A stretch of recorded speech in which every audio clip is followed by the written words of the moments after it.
Oh, I don't know what's worse, going into this race not knowing what to expect or knowing how terrible you're about to feel and willingly signing up for this race again. I love being out there and racing with the most amazing team we have. The bit I find is hard is the preparations. It's very different than a 5K, a 10K, even an Ironman triathlon. It is basically, I'll call it a 6 to 8 month venture from when you decide to do it. You know, you guys are so smart in creating a race that combines the adventure racing element, the physical side of, you know, be like having the speed and understanding swim run, but more it's that mental fortitude that when things get hard, you have got to just persevere. It's brutal. Yeah, it's an absolute brutal race. The race that's classed as the ultimate proof of human capacity, and it certainly proved it. This race is a beautiful, dark beast. It's the hardest race in the world. I'm not quitting. One of the toughest things humanly possible. What is the ultimate proof of human capacity? It's some 14 degrees in the air. There's a strong breeze picking up from the north, but the backdrop is absolutely beautiful. As we say, good morning and welcome to One Water Race 2025. 10 teams from all over the globe have been handpicked and now face the toughest possible thing you can imagine. Thomas, tell us, please, what's important to know about this race? Okay, the race format is quite straightforward. It's Stockholm Archipelago, 30,000 islands, Arholma to Landsort, 250 Ks, running, swimming and orienteering. There's no track, first to finish, mixed teams and non-stop without sleep. And the teams are divided into 4 persons, 3 racers and 1 support on the safety boat. This year we have 10 teams on the starting line, and we are now going to have a closer look on this year's participants. Team number 1, Australia, is back in the race for the 4th time. This is the only team that has reached the finish line and the podium every year, and is one of top 3 favorites to reach Landsort, and also to win the whole race.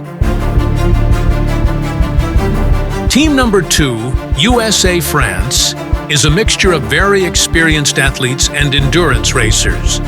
3 of this team's members has been in this race before, but none of them has succeeded the whole way. Will this year be the first? Team number 3, Sweden, is in the race for the 3rd time, but is also one of the teams that has not yet finished. They have an ongoing focus of drilling their teamwork to excellence, and think that this is a key factor to success. They also have one of the best swimmers in the team. Team number 4, Great Britain, is one of this year's first-timers, but is far from being unexperienced in endurance racing. This team's members has acknowledged merits from different competitions from all over the world, and now it's time to be the first team from Great Britain to conquer the archipelago. Team number 5, France-Sweden, has one common feature, and that is speed. They have multiple world champions in swim run, and has by far the fastest individuals in the race. But given the fact of one water race, huge distances, how will they plan for that? Team number 6, Sweden-Australia, is by far the top favorite of winning the whole race. They are the ruling champions and has been on the podium 2 out of 3 times. They have a unique combination of navigation skill and powerful swimming and running, and no one would be surprised if they are on the top. Team number 7, USA, is trying to put their hands on the lighthouse door at Landsort again. Last year, they have to pull out of the race a bit unexpectedly, but they soon decided to go for it again. This year, they had to call in a late substitute, but here they are, full of revenge and commitment to make it. Team number 8, Sweden, was a bit of a surprise in last year's race when they stayed longer in the race than many suspected. Having one of the race best open water swimmers, and now the experience from last year, this team from the west coast of Sweden are convinced to make it. Team number 9, Canada-Australia, is last year's bronze medalists and are now in the race for the 3rd time. Last year, they finally found the recipe for how to finish successfully and getting their team to work as a reliable machine. But this year, half of the team is new. And the big question is, have they prepared enough to get that machine reliable again?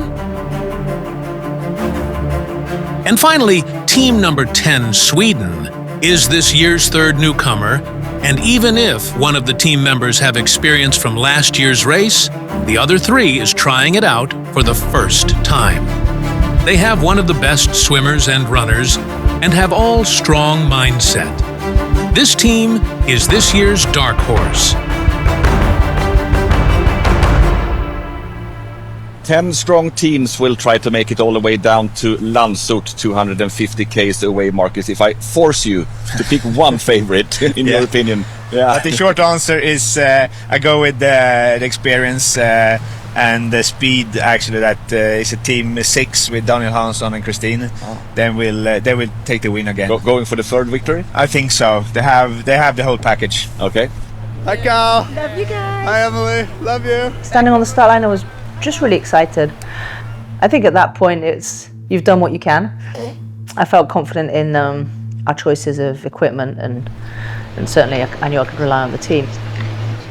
I was as nervous as I would be if I was running away with the map in hand. They were one of the teams to finish last year, so there's a bit of pressure I'm thinking where I put on myself to get them there. Okay, one water race 2025 starts in 10, 9, 8, 7, 6, 5, 4, 3, 2, 1, go! Yeah, from the start when we got the maps, Nanna was prepared and she directly knew where to go. Stig in där som ni kan ta.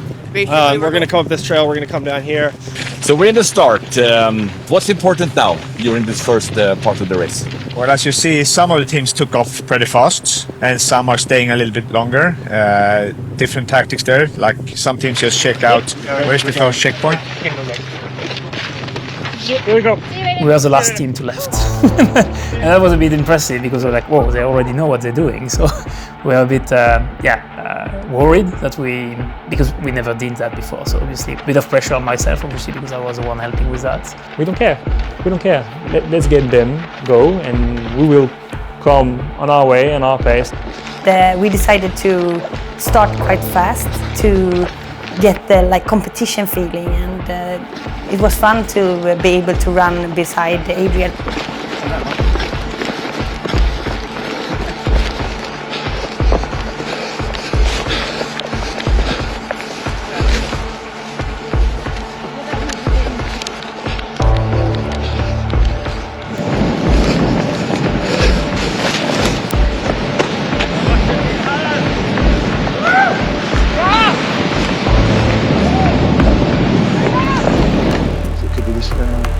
You see the fork? When we come out, we basically want to be going that direction. So do we just go in that direction, or do we go back and try and find that little jiggery pokery thing?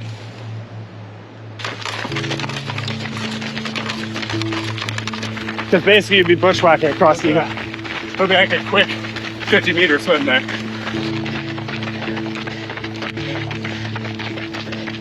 Because we've seen some different choices already, and we've seen quite the fast starts from 2 of the Swedish team. Team 6, which is the reigning champion, and the Team 3, who are both, Thomas, off to fast start here. Yeah, and as we can see, we put the first checkpoint up north at Arholma just to create multiple options, so to speak, and that's exactly what we see here.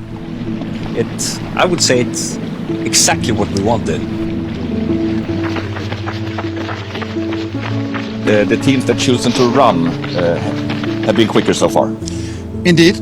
I think honestly that the left and the right route choice are as good. Yeah. But Are you surprised that only 2 teams have taken the right? No. Here, when all the teams see each other, it's easy to be influenced what the others are doing. So if you see some of the good teams take one route choice and you're a little bit hesitant on what you want to do, there's a tendency that you take a safe choice and rather go with them and have a safe journey than believing yourself.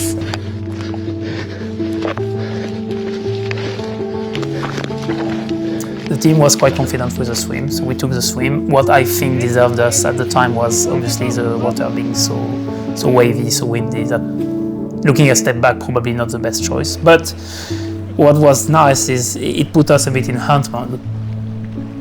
The hardest part, to be honest, throughout the whole race was the first 2 minutes when you jumped in the water, because it was so cold, and then you had to swim for a couple of minutes, and then you were kind of warm again. That's fast.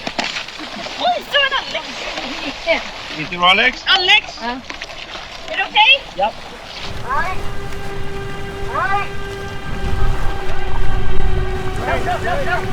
With the winds this year, the swimming was actually at times it was easier because we had a tailwind that helped a lot.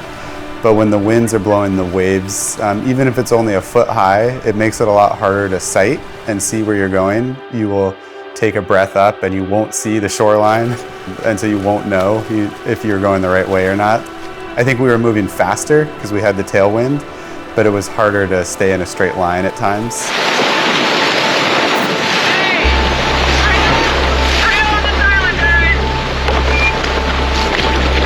I thought we stuck to our plan really well. We each came in with a role to play, so to speak. Jared was navigating, I was doing swimming, and Jess was focusing on the fueling and the energy and all the other odds and ends. Well, and Kristen obviously on the boat, preparing all the food and gear and everything that we needed every time. Is it bushwhacking or path? It's a path the whole way. Okay. Just in the water.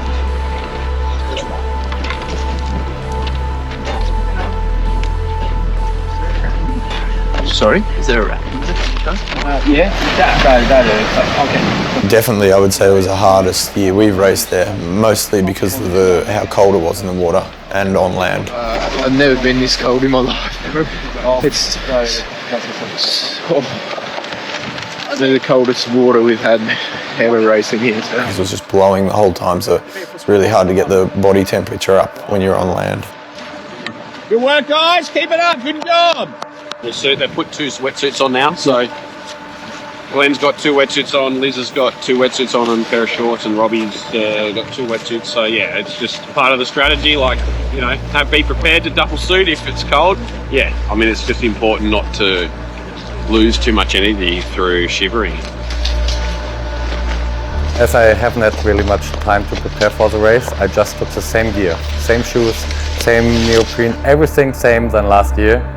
And I was freezing the whole race. Okay. All right, I see where we're going. Let me just, yeah, wow. Yeah, I think all of us were not expecting it to be that cold, that windy, and that tough right from the start.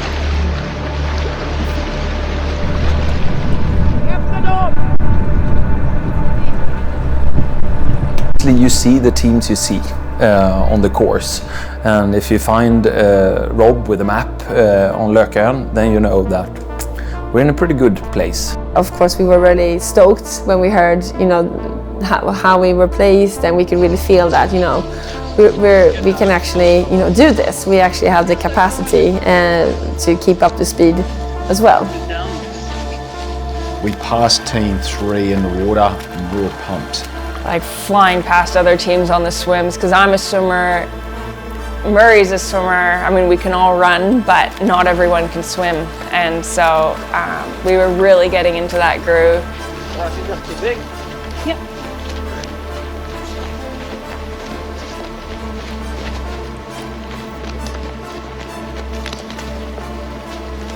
The positive mindset you bring in the team to see that they are getting closer and you're getting closer on them. it was very good, and everyone was, I think, getting a lot of push emotionally from that. Gå ner vid kanten av bryggan där. Vad sa du? Gå ner vid kanten av bryggan. Café, ouais, ici. On va prendre 4 sur la course. 4 minutes on the run. Bon, là, en face, la plage, Hugo. Allez, let's go. Ingen stress. Det är långt hopp. So, the sandy beach, and then there is a road just behind. It's cold, so good with this instead of long swim. Perfect. Yeah, perfect. Let's go. Ready? Go. Yeah.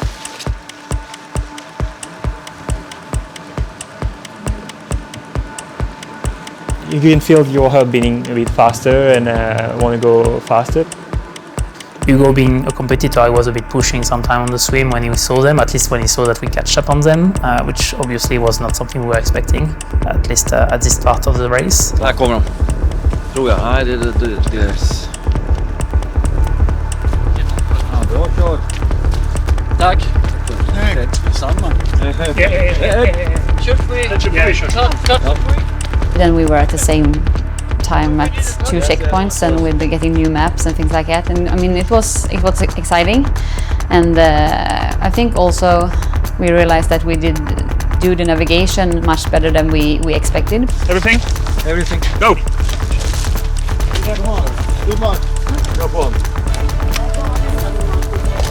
Now the team number 5 have caught us. It was long runs on the last section, and they do have a very good speed on land.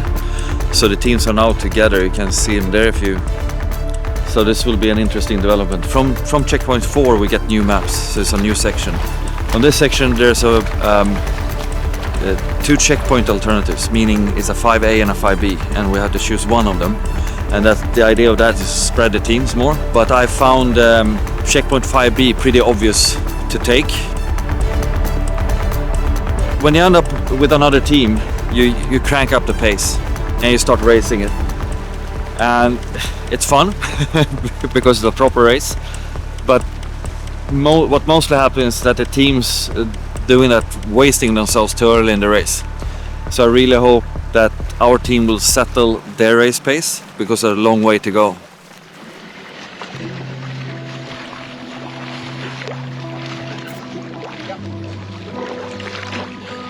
Great job, guys.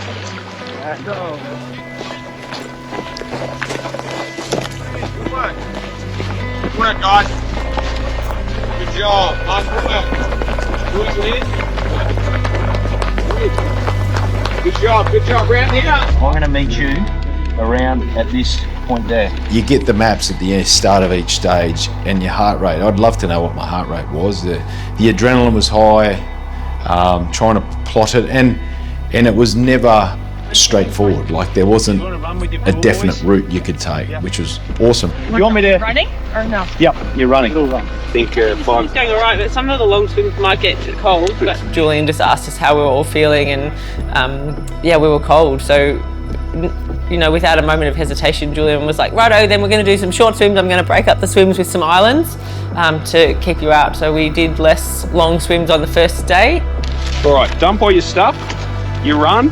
When you're ready, take this meal if you are. Huh?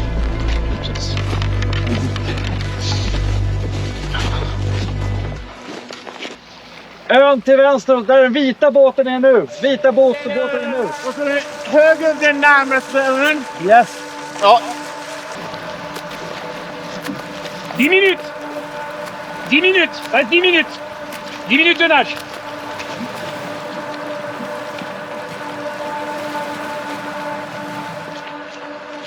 Bra Robban!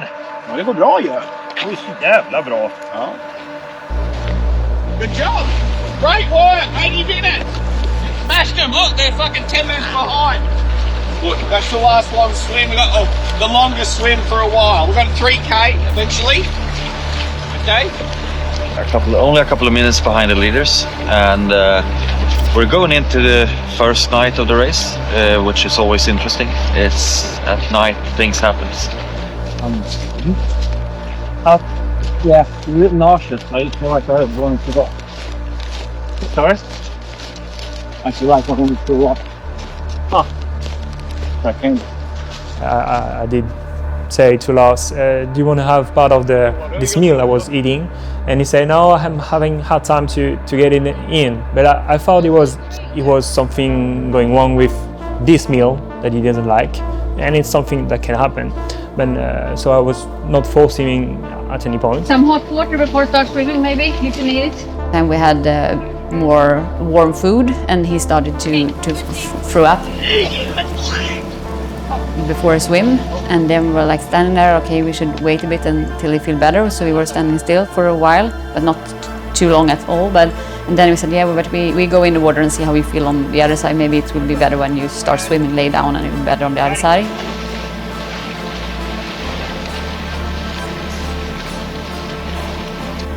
Ursäk. Jacka på. 1,25 kilometer efter det här. Så nu... Jag var jätteilla. Okej, nu. Kan du äta någon godis eller något annat?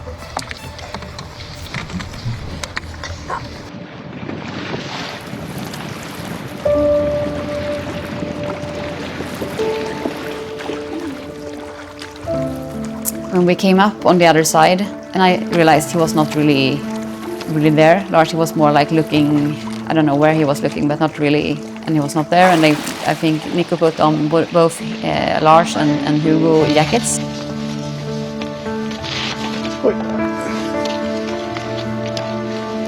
He was walking a bit like to the side, and it was steep, and I was like really grabbing his jacket to hold on him, because I was really scared that he was gonna, fall and hit his head. And that felt like, I was actually a bit scared, because I was afraid that he was gonna hurt himself there. Left of the house, on the right, there is a path. I saw that Lars was not in good shape, so I went to Hugo and I said, Hugo, you just go in front, he will follow, just to give a bit of a release for his mind, so he can focus a bit more on himself and a bit less on the map. Nu kommer ni inte kunna springa er varma ett tag här, så det kommer...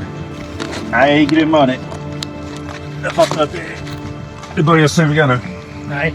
That it was hard, really hard, and it was even harder with night mode.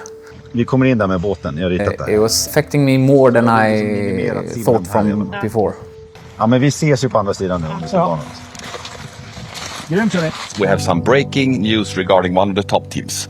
Yes, we have team number 5. They struggle with seasickness. Lars Ekman, their navigator.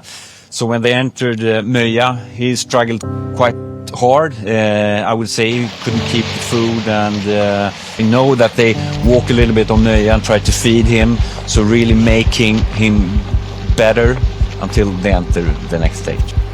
Thomas, from what I hear now, when they soon are to enter the water and have a short swim over to checkpoint 7, Team 6 is now in the lead. Yeah, they are definitely now in the lead. We can see them, we have them on the screen here. They have started the swim. It's like 600-700 meters over to checkpoint point 7. It's, I think now, Team 6 has a little bit longer swim than Team 5 has. I think it could be very close. Very close. Yeah. And another thing with the night mode is that now they also see the checkpoints in the distance, because they are lit up. Yes. You were absolutely right, Thomas. Team 5 is first to enter the next island. Yes. Looks like. Yeah. But it's tight. Yeah, it's tight. Yeah. Actually, Team 5, they entered the water earlier than I thought, so they had a shorter swim.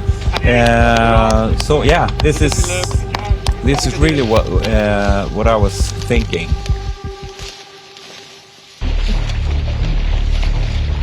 And then did a longer swim, and on that swim you could really see a shift in Murray's dynamics and just his, but he was starting to not be present.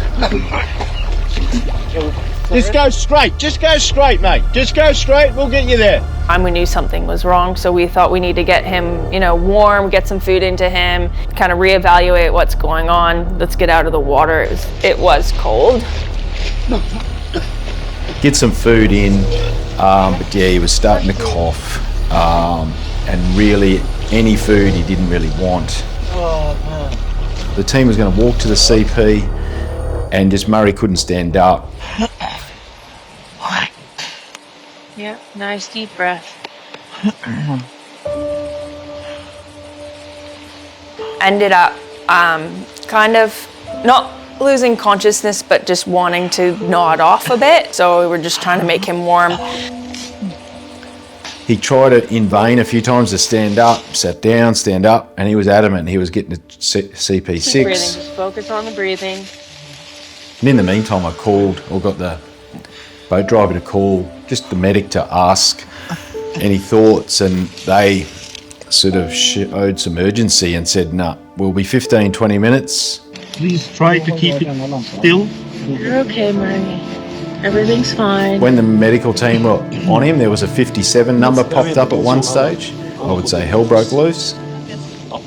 Chief of Safety came in and basically said, you don't even have an option. There's a helicopter that's on its way.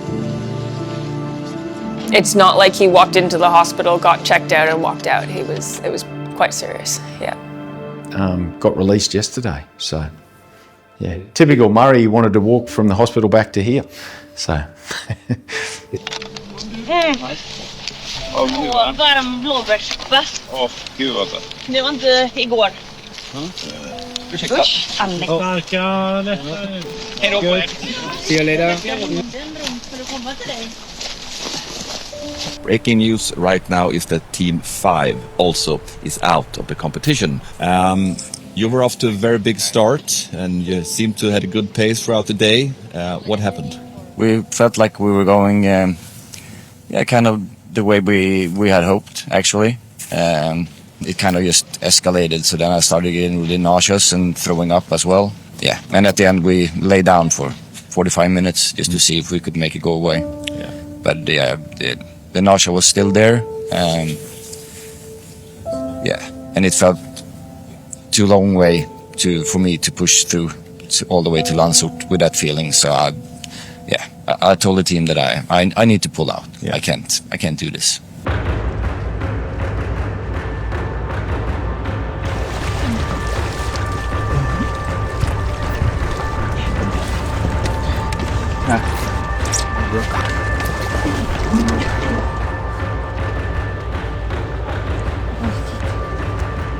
Kan du veta?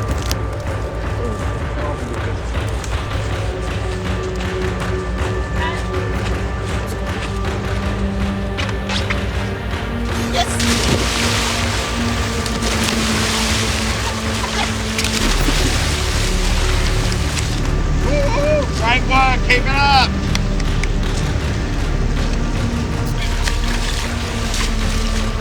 Great work, great swim plan, really impressive mate, fantastic. Super work. Oh, well, I'm awake. I'm definitely awake now. That was amazing. What a great navigation on the swim, mate. Thanks a lot. Absolutely nailed it.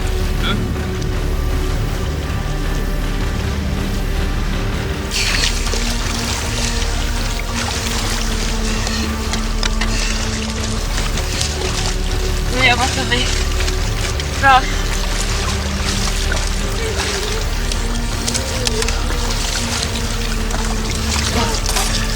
Let's move. Ska se. Bra. Du tar ordna på gryningen. Happening.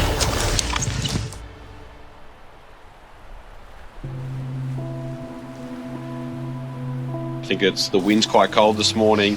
The water's pretty chilly as well. They just took a 5-minute power nap and wanted to warm up in the sun and before this next lot of swim run. It was very cold. It looks nice in the pictures with sun and everything, but I mean, it's 4 or 5 degrees air temperature at one point in the morning, and they were really smashed. And I was at that point, I was like, oh, this will be hard.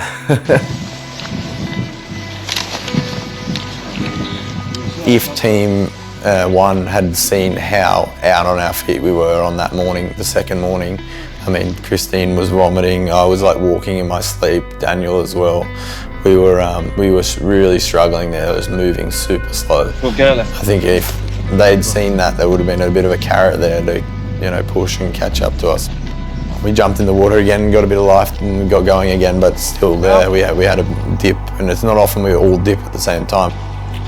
We have done like an restart at Rundmarö with some new gear, new shoes, food, hot food, and taking care of the bodies. So they are in good mode right now.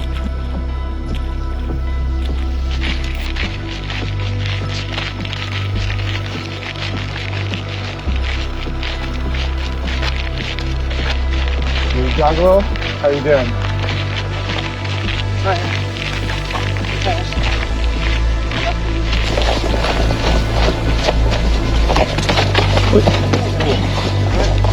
Rocky. Oh no, drop there. Got me.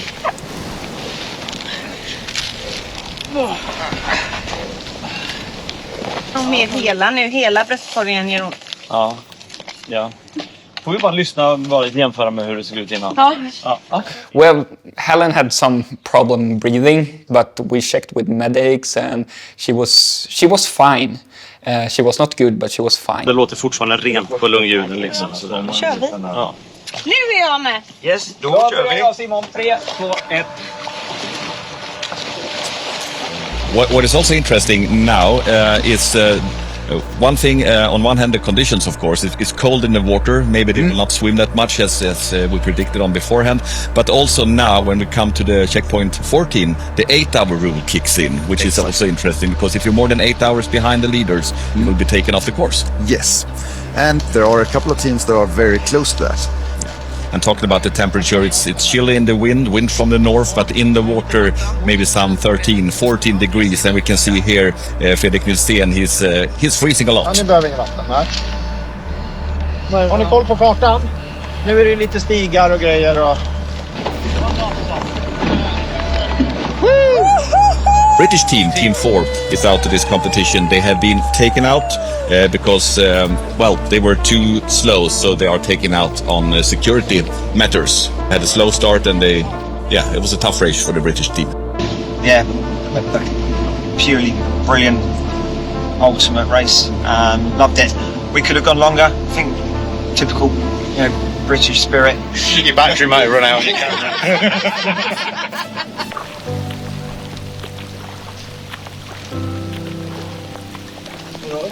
Här kommer varm saft som ni kan ha och gå. Ja, vad kul det här blev. Här är en löpning på ungefär 1,5 kilometer. Work, Glenn! Keep going straight. We're going to keep moving because of the rain. It's going to stop in a sec. But this is going to be a little run here. So just let me get the map out. A few long swims coming up, okay? And these are the last one before Dangzinger Gat, which looks pretty standard. So the end's in sight, okay? None of this 9K bullshit we did last year. All right. It's not pink fluid or... No, it's really like... fresh. Okay. Yeah. And I've been coughing a lot. It's more when I'm lying down on the swim. Yeah. It's getting colder too, which, she probably doesn't have hypothermia, but she definitely was getting colder. I could see it in her too. We either need to stop now or one step at a time. And you have to be willing to step out after that first step. Didn't change my vote. Mine either. It's not worth it. You vote no? It's not worth it. And this is not on you. Correct, So it's not. Don't think about it that way.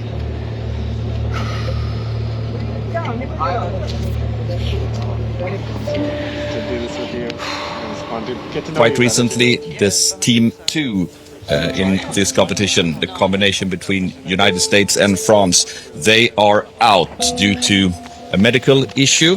It's Jessica Harrison from France, 6-time French triathlon champion, that cannot finish this race, unfortunately. So Team 2, USA and France, is out.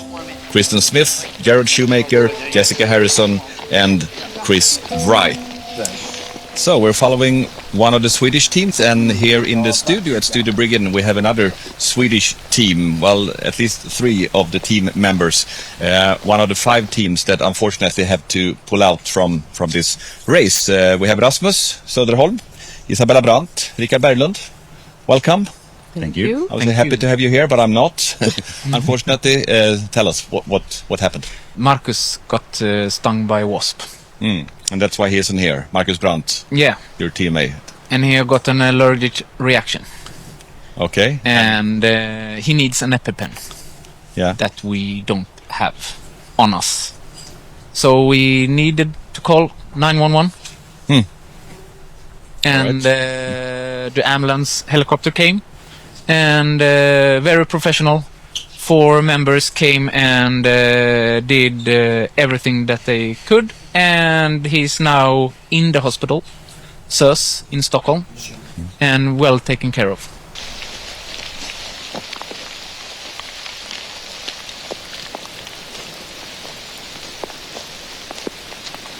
Straight and then a left. To where? No, one way back. Hold on, are you doing this? You're not doing this one. It was kind of really the story of like the tortoise and the hare. We were maybe a little slower than the others, but we were just really consistent with everything we did. And, you know, we got told when other teams got pulled out or dropped out, and we were just like, oh, we're still here. Like, we're still going. Yeah, the team's swimming really well, so the pace is good. One team's still ahead of us, and they've still got Danzig and Gat to get across. So, you know, we want to catch them, and we want to get to the Landsort. And that's all we're thinking about. So, En timme 18 minuter. 1 timme 18 minuter? Ja. Oj, shit. Whoa. Whoa, you start moving. So the mosquitoes, like they ate me alive at some stage. Through the compression socks, like everywhere where skin was exposed, they were on it, and you like had to push through in order to not get eaten alive.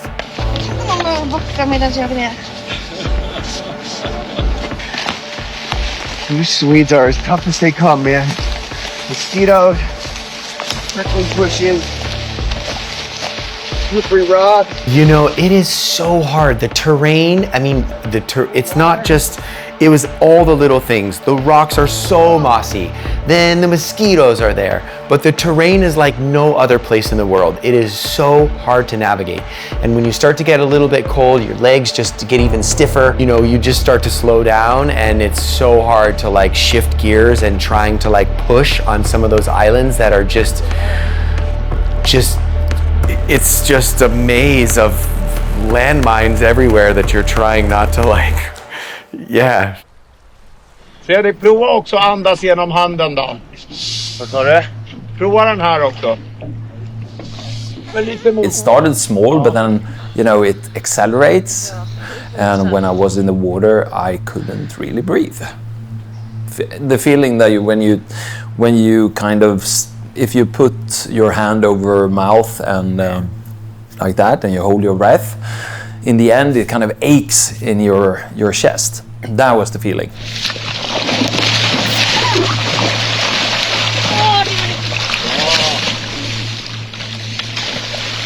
Ses på mitten. Vi delar upp det. Vi gör små steg här nu. Nu rör vi på. Har du en kompass? Ja. Andas och skratta lite på vägen dit nu. Jajamän. Bra! Jobbig. Tack. Tack, då ska vi.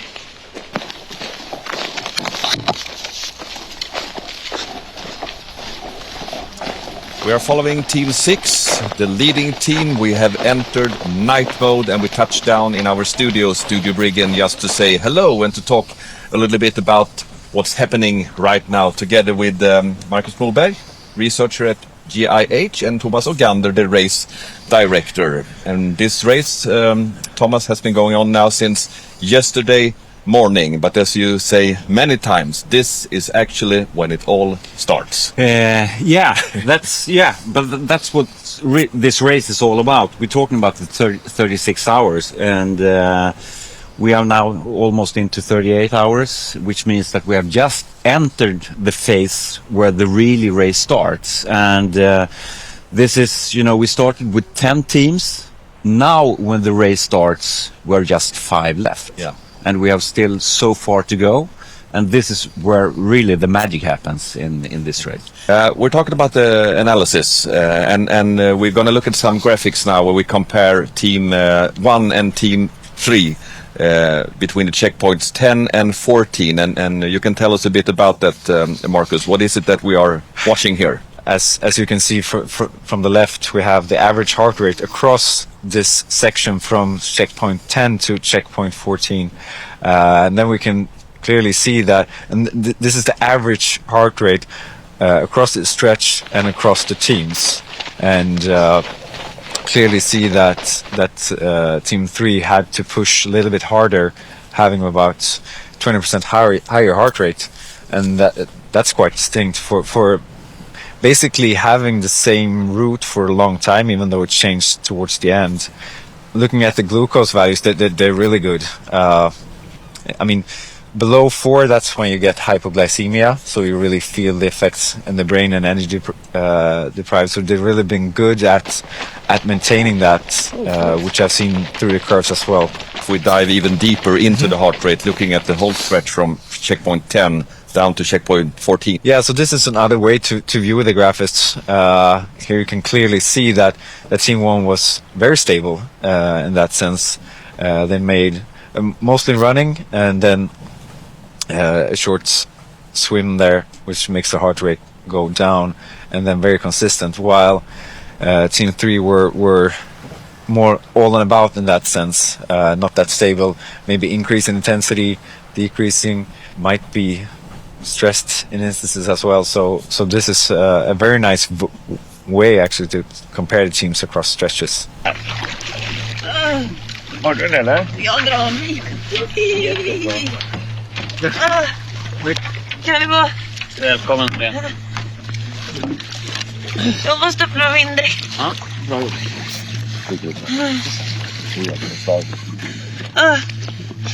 Vad duktiga ni var, killar. She started to panic in water. I've never seen her like this. That was like pure panic. That was scary because now it was for real. Helene. Ja, fy fan vilken kämpe du är. Ja, vilken kämpe. Ibland kämpar du nästan för mycket faktiskt. Ja. I couldn't breathe. There were no islands to pause or anything. We were just in the middle of the ocean, so we didn't have any alternative. It was finished. Yeah. Ja, så det är värsta. Vänta, jag kan ta. Ja, det är grejerna. Ska jag hjälpa dig med någonting? Kan ta av den också. Ja, förlåt Anna. Tack för jättebra jobb. Vi ska ta och kolla lite parametrar naturligtvis. Och se vad du är i för skick. Du har någonting som pågår i kroppen. Ja, du tror att jag har en infektion.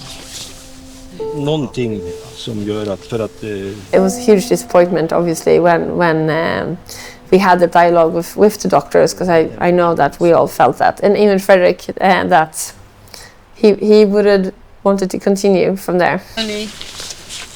Det är ju helvete vad svårt det ska vara att komma till landsort. Men vi gav det en jävla omgång. Yeah, it's a huge look. It's a huge turn. I thought we swam in the turn. We were here and then we swam to here. So we're on this knob. Yeah. All right. Doing better? The German giant. We call him the German giant. He carried the backpack. He hooked us up on a tow line. He got me out of so many pickles on the nav. You want to hop on the tow? Hop on. We need to tow it.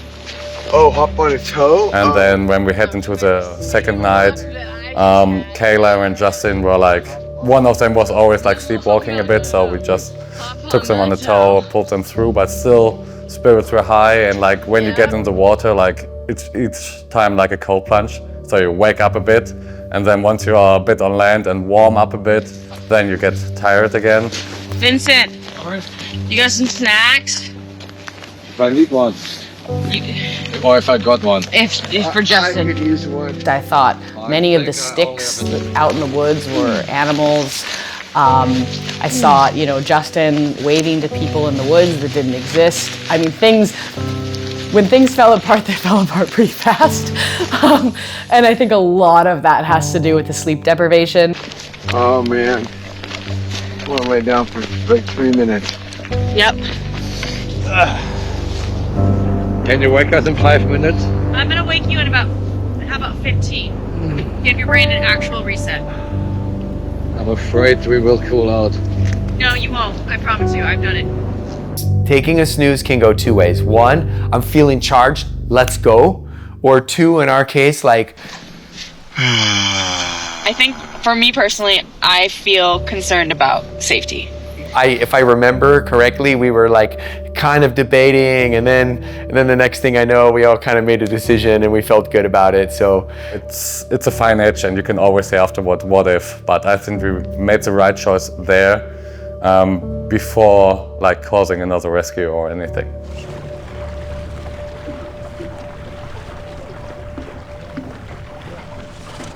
From the last checkpoint before the Danzig Gat, the long swim over Danzig Gat, we had like 3 hours and 24 minutes.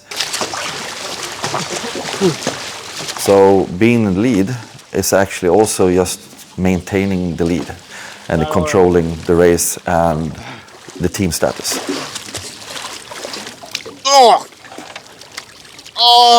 Fan vad annat! I pulled the cap off to take a drink of the water bottle. There was so much pressure in there that the hot water sprayed my mouth and the back of my throat. So Alltså, det är helt förstörd. Pungen. Is eller någonting. After that, I struggled to eat. I didn't want to take anything else for that long swim. I was just, by then I was a little bit fed up with the long swim as well. So it was a bit of a combination of both of those. So we got the information that the team has to cross the ferry line area before 5:30, and if not, we have to wait somehow, which you don't want to do. Är det en stark current ditåt va? Ja, det går inte fort. Vi måste över farleden här innan 05:30, så paddla på ett tag till så får ni snart vätska så kör vi sen. There are currents there, which at some points, depending on the angle you swim in, you do have the current against you and it feels like you're not moving. Vi måste ta i nu, vi går inte framåt. Vi måste få riktigt simma nu på allt ni kan. Jag kan inte simma hårdare och vi går inte framåt. Okej? Ja. Så hårt ni kan. And we really had to cross that area, that part of the area, before a certain time, otherwise we would have been stopped. We crossed that like with a 15 minutes margin, but I know that the safety guys in the organization had a lot of stress about that.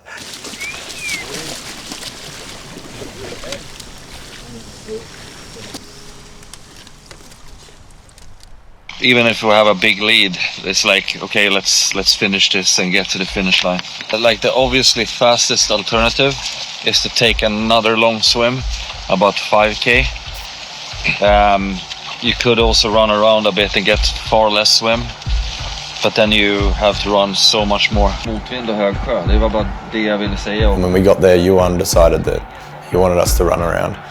The leading team, Team 6, are going down here and then again running back around this way, and team number 1 comes here, goes all the way down here and tries this way.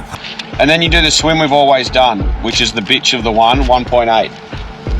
That is no doubt the quickest way to get to Lanzarote. It does certainly look quicker on the map, so probably all in our heart of hearts knew that was what we were going to do, but it didn't stop us complaining a bit to Julian. I think Julian was very good in the way he sold it to us. I think let's just break it down. All right, let's go 800 metres over to Gordon. You have a nice slow walk along there. You warm up in the sun. So he broke it up into parts and sold us the dream. So off we went. They sort of understood that the Aussies would take the swim. They were like, okay, we just gave away another hour. This is not safe.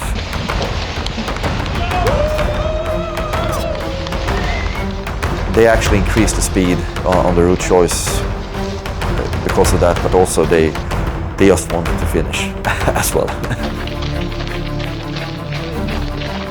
I think Adriel wasn't sure about winning, even when he entered Lanzarote Island with only 5 Ks of running, and the Australian team was at least 2 hours behind. He was still not sure to win. That kind of imaginary stress. The last 100 meters or 200 meters is uphill, up to the lighthouse. The last meters, it's very close now. A big hand, a big congratulations. Once again, winners in one water race. Daniel Hansson, Kristin Larsson, Adriel Young, and Johan Hasselmark. Third victory, second straight victory for Team 6.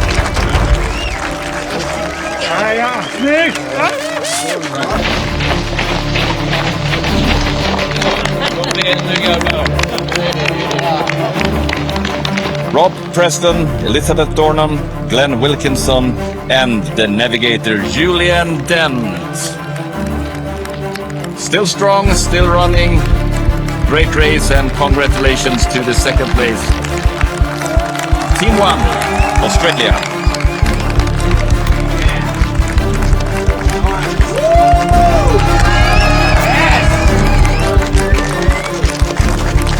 Team 1 Australia. Team number 6 Sweden.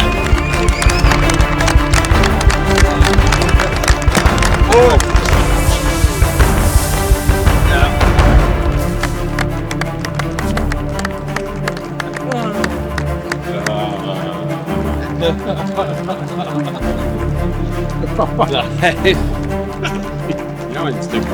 I'm so sorry. That's good. That's good. Even more. More. You won. You won. You won. You won. You won. You won. Yeah. Just det krångligt. Ja. Gå ner.